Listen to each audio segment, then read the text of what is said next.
صلی علی محمد وآل محمد وعجل اعوذ باللہ من الشیطان الرجیم بسم اللہ الرحمن الرحیم الحمدللہ رب العالمین والصلاة والسلام علی محمد واہل بیتہ الطیبین الطاہرین بسم اللہ الرحمن الرحیم اتخذوا احبارهم ورہبانهم اربابا من دون اللہ صلوات پڑھیں محمد اور آل محمد اللہم صلی علی محمد وآل محمد وعجل فرجہم۔ توحید کی بحث جاری تھی اور چھٹا درس ہے اور ربوبیت کی ہم بحث کر رہے تھے، اللہ کی ربوبیت کی، اللہ کی خالقیت کی بحث ہوئی۔ اس کا نتیجہ یہ نکلا کہ لا خالق الا اللہ، اللہ کے سوا کوئی خالق نہیں ہے۔ اگر خلقت کی نسبت کسی کی طرف دی گئی ہے تو وہ ید اللہ ہونے کے لحاظ سے، لسان اللہ ہونے کے لحاظ سے مجازی ہے، اذن الہی سے ہے۔ ارباب ربوبیت کی ہم نے بحث کی کہ ایک رب شرعی ہے اور ایک رب کی دو قسمیں ہیں، رب شرعی اور رب تکوینی۔ سورہ توبہ کی آیت نمبر 31 بیان کر رہی ہے کہ اتخذوا، عیسائیوں نے اور یہودیوں نے اپنے علماء کو رب بنا دیا۔ یعنی کیا؟ یعنی ممبر پہ بیٹھا ایک عالم دین جو بھی بات کرے مشرکانہ بات کرے، نعرے لگ جائیں۔ ایک دین پہنچانے والا شخص دین کو خراب کرے اور یہاں سے نعرے لگ رہے ہوں، ایسے اشعار پڑھے جائیں جو شرک پہ دلالت کرتے ہوں، یہاں واہ واہ ہو رہی۔ یہ بیماری یہودیوں اور عیسائیوں میں بھی تھی کہ بس علماء جو تفسیر بالرائے کرتے تھے یہ اندھے مقلد بن گئے ان کی وہ تفسیر بالرائے۔ ایک چیز ہوتی ہے کہ دلیل کے ساتھ قبول کرنا، برہان کے ساتھ قبول کرنا، اس کو منع نہیں کیا جا رہا۔ وہ چیز جو دلیل اور برہان کے بغیر ہو اسے قبول کیا جائے، اس سے یہ بھی ایک شرک ہے۔ قرآن نے اسے بھی شرک کہا۔ اتخذوا احبارهم ورهبانهم اربابا من دون اللہ۔ ٹھیک، بس ایسا گروہ وہاں پیدا ہوا جو علماء کو ارباب مانتے تھے، یعنی ہر غلط چیز جو برہان کے بغیر چیز تھی، دلیل کے بغیر چیز تھی، وہ قبول کرتے تھے۔ یہاں آپ اس معاشرے میں غور کریں، جتنا زیادہ مشرکانہ بات ہوگی اتنے بڑے نعرے لگیں گے، بلکہ واہ واہ اتنی زیادہ ہوگی کہ مقرر بھی کہا جاتا ہے کہ مقرر کریں، کہ نقطہ دوبارہ ماریں۔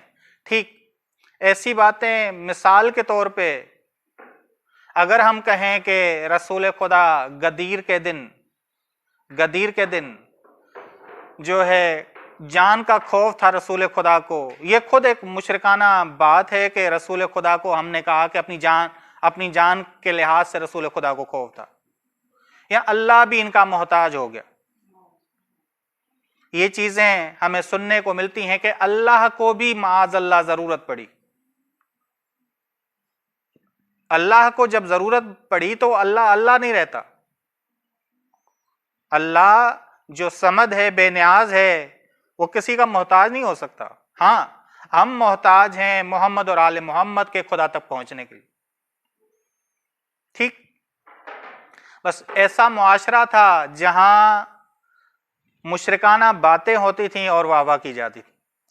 یہ یہودیت اور عیسائیت میں تھا۔ خدا نے کہا کہ یہ شرک ہے، ہر غلط بات ان کی قبول کرتے ہیں، یہ لوگ ہر غلط بات ان کی قبول کرتے ہیں۔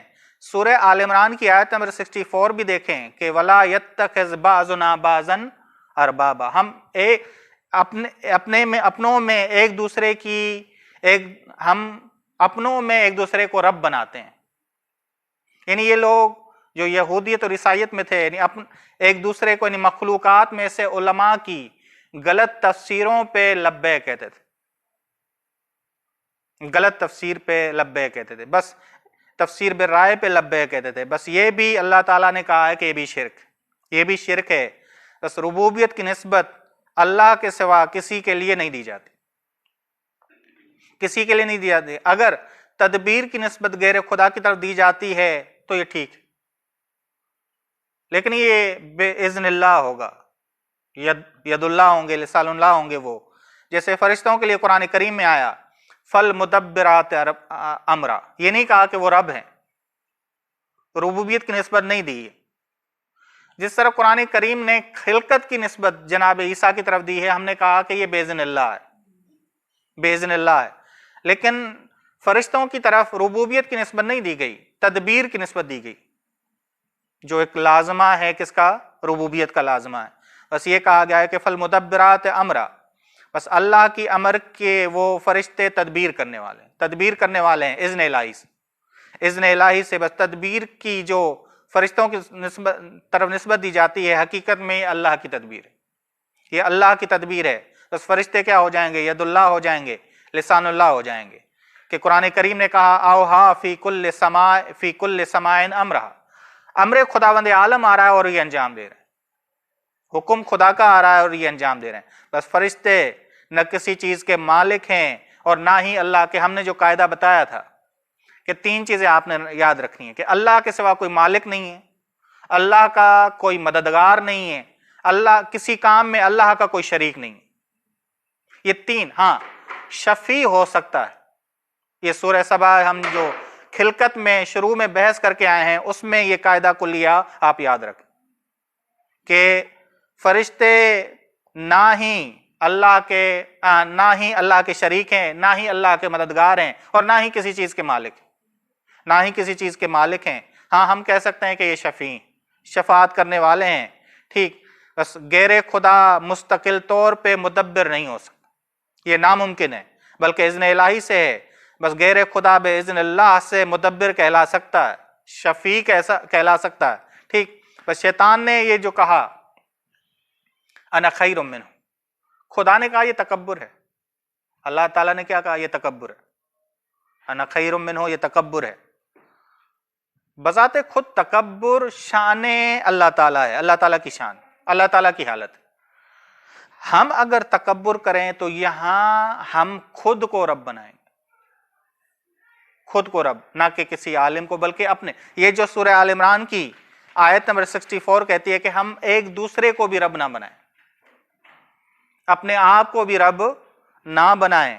بس یہ دعوی ربوبیت ہے، تکبر یعنی دعوی ربوبیت، اللہ کے مقابلے میں کھڑا ہو جانا۔ عبادت کے ہم نے 3 رکن بتائے تھے، عبادت میں 3 رکن ہیں، معبود، عابد و عمل۔ اگر معبود کے علاوہ کسی اور کے بارے میں سوچنے لگیں شرک ہو جائے گا، اسے کہتے ہیں شرک خفی، کہ انسان کو بسا اوقات معلوم تک نہیں ہوتا کہ میں کر کیا رہا ہوں، بس میں کر کیا رہا ہوں، ٹھیک۔ بس یہ دعوی ربوبیت ہے، اللہ کے مقابلے میں انسان کو لاتا ہے۔ عقل و قرآن کہتا ہے، کیا کہتا ہے؟ یہ جملے ما بکم من نعمت فمن اللہ، جو بھی ہے تیرے پاس اللہ تعالیٰ کا ہے، جو بھی ہے تیرے پاس اللہ تعالیٰ کا ہے۔ کیسے ممکن ہے کہ کوئی کہے کہ میں اس چیز کا مالک ہوں؟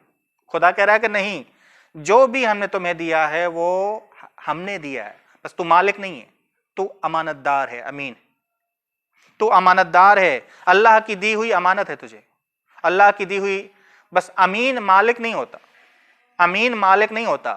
مال اور اولاد جو اللہ نے تمہیں دیا ہے یہ مال اللہ ہے، یہ اللہ کا مال ہے، یہ تیرا مال نہیں ہے۔ بس اللہ تجھے آزما رہا ہے کہ میری دی ہوئی چیز پہ تو کیا کر رہا ہے، میری دی ہوئی چیز کو تو کیسے استعمال کر رہا ہے۔ بس ہمارے اعضاء و جوارے ہم خیال کرتے ہیں کہ ہمارے مالک ہیں، یہ ہمارا خیال ہے، ہم ان کے مالک ہیں، نہیں، یہ اللہ تعالیٰ کا مال، اللہ تعالیٰ کا مال ہے، ہمیں امین بنایا گیا ہے، مالک نہیں۔ یہ سورہ یونس کی آیت نمبر 31 سوالیہ استفہام، استفہام انکاری سے کہا جاتا ہے۔ استفہام انکاری کا مطلب ہوتا کیا ہے؟ کہ نہیں، ایسا نہیں۔ امن یملک السمع والابصار، کیا کوئی ہے جو اپنی سماعت اور بصارت کا مالک ہو؟ کوئی نہیں، مالک خداوند عالم ہے، مالک خداوند عالم ہے۔ امن یملک السمع والابصار، رسول خدا صلی اللہ علیہ وسلم سے سوال ہوا کہ آپ اتنا تواضع کیوں رکھتے ہیں، آپ کے اندر اتنی عاجزی کیوں ہے، آپ کیوں اتنا گریہ کرتے ہیں، ہر وقت اللہ کی عبادت کرتے ہیں گریہ کرتے ہیں، دعا کرتے ہیں گریہ کرتے ہیں، کیوں بھلا؟ آپ کے اندر اتنا تواضع کیوں، عاجزی کیوں؟ رسول خدا صلی اللہ علیہ وسلم نے جواب دیا، کیونکہ میرے پاس نہ زندہ ہونے کی طاقت ہے نہ مرنے کی طاقت ہے، کیونکہ میرے پاس جو کچھ ہے وہ اللہ کی ملکیت ہے، میرے اعضاء و جوارے میری ملکیت نہیں۔ یہ جواب رسول خدا کا کہ میری چیز کوئی ہے ہی نہیں تو میں گریہ کروں، بس میں ایک چیز پر مالک ہوں، وہ ہے گریہ۔ گریہ یعنی کیا؟ دعا یعنی کیا؟ دعا یعنی خداوند عالم میں کسی چیز پر مالک نہیں ہوں مگر دعا پر مالک ہوں۔ دعا یعنی کسی چیز کا نہ ہونا۔ اگر کوئی مانگتا ہے تو اس کے پاس کوئی چیز نہیں، کسی چیز کا نہ ہونا۔ بس سجدہ کرتے تھے رسول خدا، گریہ کرتے تھے، رکوع کرتے تھے، گریہ کرتے تھے، ہاتھ اٹھاتے تھے، قنوت میں جاتے تھے، قنوت پڑھتے تھے، گریہ کرتے تھے۔ پوچھا گیا کہ تواضع اور عاجزی اتنی کیوں؟ آپ کے لیے یہ جہاں خلق ہوا، آپ وسیلہ خلقت جہاں ہیں، وجہ خلقت جہاں ہیں۔ رسول خدا نے کہا میں کسی چیز کا مالک ہوں ہی نہیں، میں کسی چیز کا مالک ہوں ہی نہیں۔ کتنے بڑے موحد ہیں، اسی وجہ سے سب سے بڑے وسیلے ہیں، اسی وجہ سے سب سے بڑے وسیلے ہیں۔ بس اللہ ہی ہر چیز کا مالک ہے، اللہ ہی ہر چیز کا رب ہے۔ بس ہم نہ اندھے مقلد بنے کہ مشرکانہ نکتہ ہو اور واہ واہ کرنا شروع ہو جائیں، مشرکانہ نکتہ ہو اور نعرے لگوانا شروع ہو جائیں۔ جب نصیری کی بات، نصیری کو ہیرو بنایا جا رہا ہے تو بار بار کہیں کہ مقرر۔ جہاں نصیری کی بات ہوتی ہے تو وہاں نعرے بھی زیادہ لگتے ہیں، واہ واہ بھی زیادہ ہوتی ہے، اور کہا جاتا ہے کہ مقرر، دوبارہ پڑھو اسے۔ یعنی ہم بھی اس کی حمایت کرنے والے ہیں۔ جن سے ائمہ بیزار تھے، جن لوگوں سے ائمہ بیزار ہیں، ہماری سنت ان کے مخالف ہو جاتی ہے، ائمہ علیہ السلام کے مخالف ہو جاتی۔ ہم بار بار اس نصیری کو سننا چاہتے ہیں کیونکہ ہمارے اندر وہ جڑیں مضبوط ہو چکی ہیں۔ کس کی؟ شرک کی جڑیں مضبوط ہو چکی ہیں۔ کہیں نہ کہیں ہمارے معاملے خراب۔ بس ہمارے معاشرے میں جائیں آپ، جہاں بھی اگر صحیح شاعری کی جا رہی ہے تو کہیں نہ کہیں ایک دو اشعار ایسے کہے جاتے ہیں کہ جہاں جو دلالت کرتے ہیں شرک کے اوپر۔ آپ غور کریں ذرا، اگر سارے، یہ ایک دشمن کی سازش ہے کہ بعض اشعار صحیح کر دو اور بعض اشعار میں ایسی چیزیں ڈال دو تاکہ ان کے ذہنوں میں، ان کے عقیدوں میں یہ چیز شامل ہوتی جائے، یہ چیز شامل ہوتی جائے۔ بس ربوبیت کی دو قسمیں ہم نے کہیں، ربوبیت تکوینی ہے اور ربوبیت تشریعی۔ ربوبیت تشریعی ہے، ربوبیت تکوینی اللہ تعالیٰ کا حق ہے، ربوبیت تشریعی بھی اللہ تعالیٰ کا حق ہے۔ اب رسول خدا کو یا آل رسول کو شارع بنایا، شریعت بیان کرنے والا بنایا، قانون اللہ تعالیٰ کی جانب سے آیا۔ بس وہ لوگ اللہ کے حکم سے ہمیں شریعت بیان کرتے ہیں، اللہ کا قانون بیان کرتے ہیں، اللہ کا قانون بیان کرتے ہیں۔ بس یہ جو سورہ نجم نے کہا وَمَا يَنْطِقُ عَنِ الْهَوَىٰ إِنْ هُوَ إِلَّا وَحْيٌ يُوحَىٰ، اس رسول کا یا اس امام کا یا اس نبی کا، ساروں کے لیے قاعدہ جاری کریں، اس امام کا یا اس رسول کا ہر فعل وحی خدا ہے، بولنا وحی خدا ہے، کرنا وحی خدا ہے، اخلاق وحی خدا ہے، محبت وحی خدا ہے۔ بس فرشتوں کے لیے بھی یہی قاعدہ جاری کریں گے جو رسول خدا صلی اللہ علیہ وسلم کے لیے کیا، وَمَا رَمَيْتَ إِذْ رَمَيْتَ وَلَٰكِنَّ اللَّهَ رَمَىٰ۔ بس رسول خدا اگر ید اللہ ہیں، لسان اللہ ہیں، وجہ اللہ ہیں، کرم اللہ ہیں، یا امام علی لسان اللہ ہیں، وجہ اللہ ہیں، اسی طرح فرشتے بھی کیا ہیں؟ فرشتے بھی اللہ تعالیٰ کے حکم سے تدبیر کرنے والے ہیں۔ بس یہ وَمَا دَبَّرْتُمْ إِذْ دَبَّرْتُمْ وَلَٰكِنَّ اللَّهَ دَبَّرَ، یہ کہہ سکتے ہیں کہ فرشتوں تم تدبیر جو کرتے ہو، جب تم تدبیر کرتے تو اللہ کی تدبیر ہے، اللہ تدبیر کرتا ہے۔ سورہ جاسیہ کی آیت نمبر 36 کیا کہہ رہی ہے کہ اللہ کی ربوبیت کو بیان کرنے کے حوالے سے جامع ترین آیت مفسرین کہتے ہیں 36 اور 37، اگر آپ نے اللہ تعالیٰ کی ربوبیت سمجھنی ہے تو یہ دو آیتیں آپ نے ذہن میں رکھنی ہے کہ اللہ کی ربوبیت یعنی کیا، فَلِلَّهِ الْحَمْدُ، بس اللہ کے لیے تمام تعریف ہے، رب السماوات و رب السماوات و رب الارض، وہ آسمانوں اور زمینوں کا رب ہے، رب العالمین۔ پھر تاکید کی، حالانکہ رب السماوات و رب الارض میں معاملہ واضح ہے کہ پورے جہاں کا، دوبارہ کہا رب العالمین، 37 نمبر آیت، وَلَهُ الْكِبْرِيَا، بس کبریائی کس کے لیے؟ اللہ کے لیے ہی۔ تکبر تیرا حق نہیں انسان کہ تو تکبر کرے۔ افضل ترین موجود اس جہاں کا، اس موجودات امکانی میں سے رسول خدا ہیں، جو ہمیشہ تواضع اور عاجزی کے ساتھ ہمیشہ گریے کی حالت میں رہتے تھے۔ بس وَلَهُ الْكِبْرِيَاءُ فِي السَّمَاوَاتِ وَالْأَرْضِ، اس کے لیے ہے کبریائی آسمانوں اور زمین میں۔ بس ربوبیت کی دو قسمیں ہوئیں، یا ربوبیت غلط ہے یا ربوبیت صحیح ہے۔ ربوبیت غلط جیسے سورج کو رب بنانا، حالانکہ خالق سورج، مدبر سورج اللہ تعالیٰ ہے۔ دوسری ربوبیت ہے صحیح کہ فرشتوں کی تدبیر، اور یہ ربوبیت مجازی ہے، حقیقت میں اللہ تعالیٰ رب ہے، اللہ تعالیٰ تدبیر کرنے والا ہے۔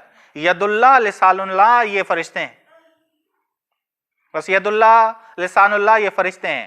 بس یہ قاعدہ کلیہ اگر ہم یاد رکھیں، توحیدی قاعدہ کلیہ، تو کہیں بھی ہم مشرکانہ نکات پہ واہ واہ نہیں کریں گے۔ بس ہمیں غور کرنا چاہیے کہ شاعری ہو یا کوئی کسی عالم کا نکتہ ہو، ایسا نکتہ جو توحید سے ٹکرائے تو ہم نے اسے قبول نہیں کرنا، چاہے کتنا بڑا عالم ہی کیوں نہ ہو۔ اگر قبول کیا تو ہم بھی شرک میں گرفتار ہو جائیں گے۔ بس سورہ توبہ کی آیت نمبر 31 یہ یاد رکھیں کہ انہوں نے، یہودیوں نے اور عیسائیوں نے اپنے علماء کو رب بنا دیا تھا اللہ کے علاوہ۔ کیسے؟ ایسے بنا دیا تھا کہ وہ مشرکانہ نکات کو قبول کرتے تھے، تفسیر بالرائے کو قبول کرتے تھے۔ بس خدا ہمیں اس سے محفوظ رکھے۔ ایک علماء کی تقلید کرنا، مجتہدین کی تقلید کرنا، تو یہ تقلید کوئی بری نہیں ہے کہ ہم کہیں کہ یہ مشرکانہ ہے، اس سے ہم رد نہیں کر رہے، تاکہ ذہن میں کوئی نکتہ بنا لے یا نکتہ بیان کرے کہ علماء صحیح حق علماء کی تقلید ناجائز نہیں۔ صحیح علماء جو ہیں وہ اللہ کے ترجمان ہیں، وہ محمد اور آل محمد کے ترجمان ہیں۔ بس وہ جو بیان کرتے ہیں وہ ترجمان ہیں۔ ہاں ایسا نکتہ بیان کیا جائے جو خلاف ہو خدا اور محمد اور آل محمد کے، وہ کیا ہو جائے گا؟ مشرکانہ تقلید ہو جائے گی۔ بس خدا ہمیں اس سے محفوظ رکھے۔ وصلی اللہ علی محمد